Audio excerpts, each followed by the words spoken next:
be, will there be any voting or resolutions or motions and papers, as there have been in previous conferences? And secondly, could I ask for a comment, please, on GAFCON? There will be resolutions. We're hoping that we won't have quite such a formidable lineup of plenary sessions dealing with resolutions in the last few days, but leave ourselves some space. But there will be business to be done on that. On GAFCON, the proposed conference in Jerusalem, I think it's important to remember that before the last Lambeth, and indeed on other occasions, there have been major international gatherings, regionally or in other ways constructed, preparing for Lambeth. And I'm very happy to see such regional events going forward. But I do have real concerns that in this case there are unresolved issues for the local church, the church in Jerusalem, which has pinpointed some real anxieties about having such a conference at this time in the Holy Land. I really hope those can be addressed. Can you enlarge on those anxieties? They've been expressed by the Bishop of Jerusalem, and I think they're on record.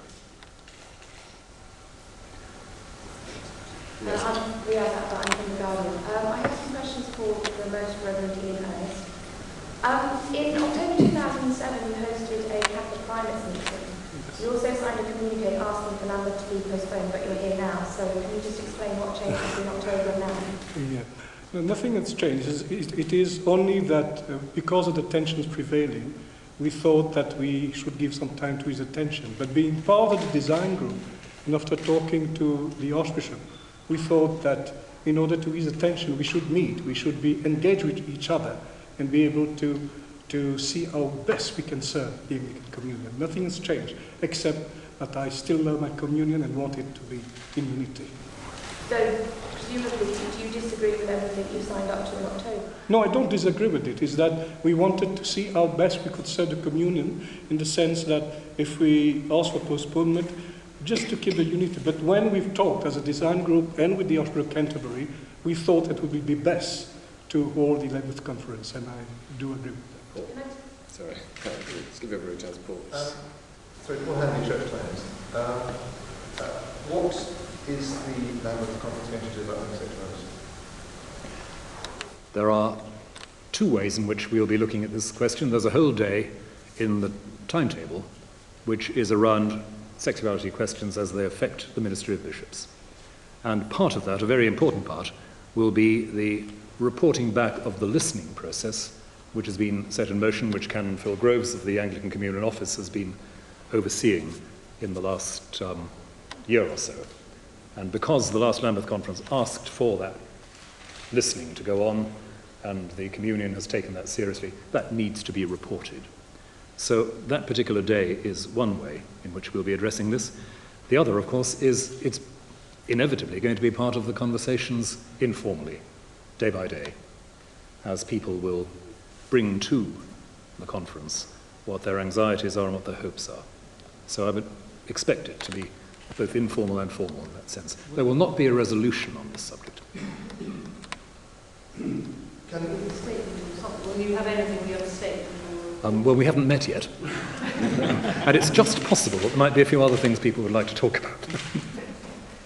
Lisa. Simon Starling, online. Could I ask Mr. Williams, how many spouses, we heard how many bishops are expected, so how many spouses are there, and how many will be men? How many will be men? We're expecting pretty well all the married bishops to bring their spouses with them. So I can never count, but that's quite a lot.